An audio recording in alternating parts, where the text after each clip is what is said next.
Bonjour.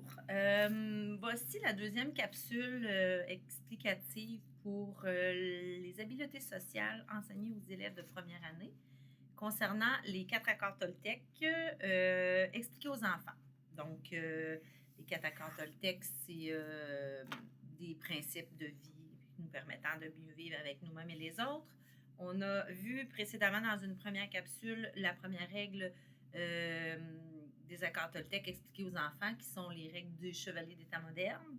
Donc, la première règle est l'épée. La deuxième règle que je vous présente dans cette capsule, c'est le bouclier. Alors, je vous montre ici le visuel qui a été expliqué et enseigné aux enfants. Donc, le bouclier, pour les enfants, en fait, ça représente le deuxième accord Toltec qui veut qui dit plutôt ne prends rien personnellement. Donc, ne prends pas les choses personnelles. Utiliser le bouclier pour les enfants, c'est une façon de leur expliquer, de protéger leur cœur, c'est-à-dire de ne pas croire tout ce que les autres disent comme étant des vérités. Par exemple, si Sophie dit que tu es moche, c'est important que tu mettes ton bouclier parce que tu vas avoir de la peine. Donc, ça ne veut pas dire que si Sophie dit que tu es moche, c'est la vérité et tu dois t'en protéger. Tu dois te protéger des gestes et des paroles roches de l'extérieur. Comment on utilise notre bouclier? Ce qui a été enseigné, c'est la meilleure façon d'utiliser son bouclier, bien évidemment, c'est en faisant des gestes et des paroles plumes. Comment on fait ça? Eh bien, les gestes et les paroles plumes sont le message clair, et puis les 4 clés de résolution de conflit qui auront été enseignées en maternelle 5 ans, puis qu'on reprend au début de la première année. Donc, on veut utiliser notre parole et nos gestes de manière plume. C'est la bonne façon d'utiliser son bouclier. Donc, en faisant un message clair, en utilisant les 4 clés de résolution de conflit et en aussi prenant un temps pour respirer, se calmer avant toute chose. Voilà qui est la bonne façon d'utiliser le bouclier, donc de façon positive.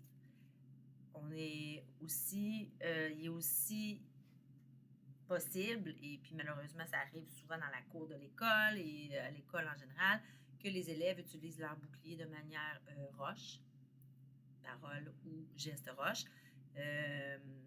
Donc, ça veut dire utiliser notre épée en retour à une agression roche de quelqu'un. Au lieu d'utiliser son bouclier, ben, on va en retour donner un geste ou une parole roche. Évidemment, ça apporte des émotions qui sont difficiles ou en tout cas qui alourdissent le cœur.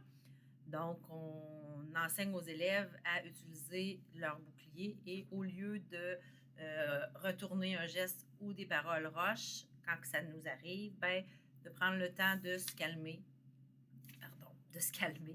et d'utiliser les outils enseignés de manière pacifique. Bien entendu, c'est quelque chose qui s'apprend tout au courant de la vie, mais en induisant ces principes et ces théories de bienveillance aux enfants, ben, on a de plus grandes chances d'avoir un environnement qui est bienveillant et empathique. Et c'est ce qu'on souhaite à l'école Amis Joie des Grès. Donc, voilà. Si vous avez des questions, vous venez me voir à l'école ou peu importe, vous pouvez retourner voir la vidéo de Mélissa Monnier sur YouTube, Les Chevaliers des temps modernes. Alors, je vous souhaite une bonne fin de journée et au plaisir!